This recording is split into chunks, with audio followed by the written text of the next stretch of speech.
Bonjour et bienvenue encore dans cette nouvelle vidéo dans laquelle nous allons parler des invariants d'une boucle dans la sûreté des systèmes. D'abord, nous allons définir ce qu'on appelle sûreté des systèmes, puis invariant de boucle, puis donner un exemple et enfin résoudre l'exemple donné. C'est quoi donc la sûreté des systèmes? La sûreté des systèmes, c'est un domaine qui traite de l'aspect produit de la qualité des systèmes informatiques, c'est-à-dire la partie qualité des processus d'ingénierie des systèmes. Maintenant que nous savons ce que c'est sûreté des systèmes, nous allons définir ce qu'on appelle un variant d'une boucle d'une fonction qu'on trouve généralement dans nos programmes système.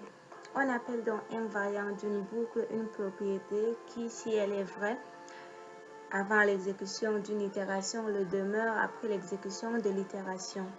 C'est-à-dire alors une propriété qui ne change pas. Voici donc un exemple de fonction, un algorithme basique simple et qui calcule la fonction de puissance n. En entrée, on a une variable entière n. Et à la sortie, on aura une variable entière p dont la valeur est égale à 2 puissance n. Au début, à p on affecte 1, c'est-à-dire p vaut 1. Et pour k allant de 1 à n faire p, on affecte 2p. Donc dans la boucle, p vaut 2p. Fin pour et fin.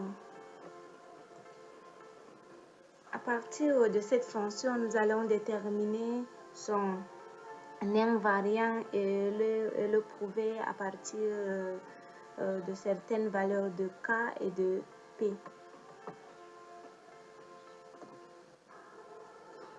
Dans l'algorithme précédent, nous avons vu que nous avons la propriété p égale à 2 puissance k, qui est un invariant de la boucle pour ces valeurs de k et de p. Avant d'entrer dans la boucle, on a p égale à 1. Donc juste là, p égale à 1. Donc on a déjà la valeur de k, la valeur de p autant pour moi, avant d'entrer dans la boucle. Maintenant, quand on entre dans la boucle, pour notre propriété p égale à 2 puissance k, on a ces valeurs de k pour k. Donc pour k égale à i, on a la valeur de p qui vaut 2 puissance i selon la fonction qui est juste là 2 puissance k. Et quand on incrémente dans la valeur de k, on aura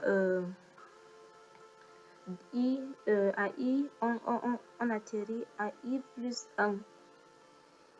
Ainsi, p vaudra 2 fois 2 puissance i qui est égal à 2 puissance i plus 1. Ainsi de suite, ainsi de suite, ainsi de suite.